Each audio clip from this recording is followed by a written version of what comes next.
live up to 25 to 30 years in the wild, and that natural diet consists of fruits, berries, nuts, and seeds. bird is coming These out. guys are only 9 months old, so let's welcome our son Cillian. Look, oh wow, there's a bird. Wow!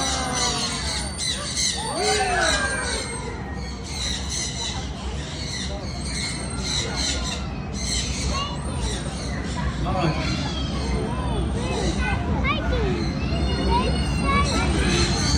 Alright, we can end off with one more of our beautiful birds.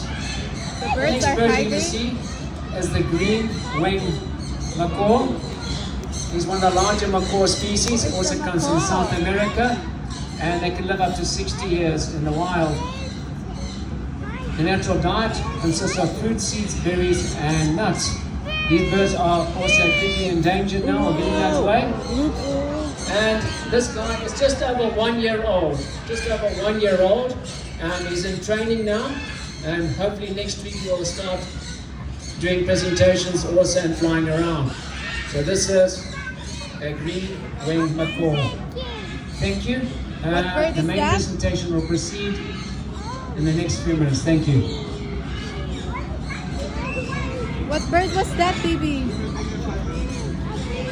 A macaw.